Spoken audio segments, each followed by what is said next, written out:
Hello everyone, welcome to Mithila slash life.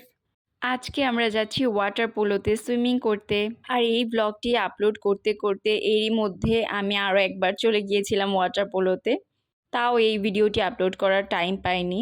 আর সেই দিন আমাদের ২টা জায়গাতে ঘোরার প্ল্যান ছিল, ওয়াটার পোলোতে, তারপর হচ্ছে আমরা গিয়েছিলাম মাটির ঘরে। তো ওই ব্লগটা পরে আসবে।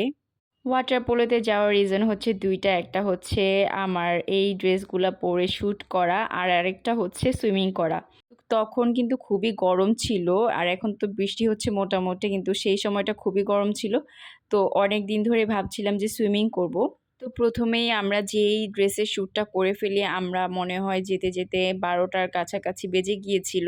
আমরা প্ল্যান করেছিলাম যে সকাল সকাল চলে যাব, তাদের ওপেনিং টাইম হচ্ছে ১১টা। কিন্তু তারপরও আমি টাইম মতো যেতে পারিনি।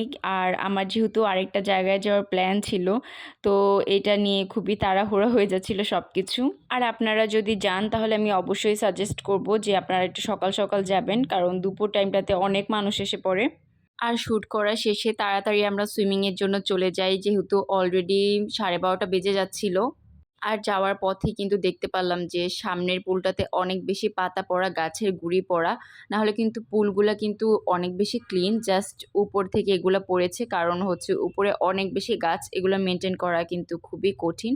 কিন্তু তারা কিন্তু একটু পরপরই পরিষ্কার করছিল। তো এইগুলা নিয়ে কিন্তু অনেক ব্যাড রিভিউ দেখেছিলাম। কিন্তু আমি যে তেমন খারাপ কিছু এক্সপেরিয়েন্স করিনি। আর পরে যে পুলটা, সেই পুলটা কিন্তু অনেক বেশি ক্লিন। আর ১ম পুলটার পানিও কিন্তু অনেক বেশি ঠান্ডা। তো আপনাদের সাজেস্ট করব যে পরের যে পুলটা আছে সেটাতে নামবেন। আর সাইডে কিন্তু বাচ্চারাও সুইমিং করতে পারবে। এইটা হচ্ছে যখন আমরা উঠে যাচ্ছিলাম সেই মুহূর্তের ভিডিও। আর এইখানে সুইমিং করতে ঘন্টা প্রতি আপনাকে দিতে হবে ৪০০ টাকা। আর যদি লকার নেন তাহলে ৫০ টাকা দিতে হবে এক্সট্রা। এখন তাদের ফুডের কথা বলি। তো আমার বেবির জন্য আমি এই সেট মেনুটা নিয়েছিলাম, যেহেতু ওর ক্ষুধা লেগে গিয়েছিল সুইমিংয়ের পরে। আর আমরা মাটির ঘরে যেয়ে খাওয়া-দাওয়া করব, তাই আমরা কোনো খাবার এখান থেকে নিইনি, জাস্ট বেবির জন্য নিয়েছিলাম। আর ওর খাবার থেকেই আমি একটু টেস্ট করে দেখেছিলাম। খাবারের টেস্ট কিন্তু ভালোই ছিল। আর এইটা হচ্ছে তাদের রেস্টুরেন্টের ভিউটা। রেস্টুরেন্টটা কিন্তু দেখতে খুবই সুন্দর। রেস্টুরেন্টটা ফুল ব্লু থিমে করা, দেখতে কিন্তু খুবই সুন্দর লাগছিল।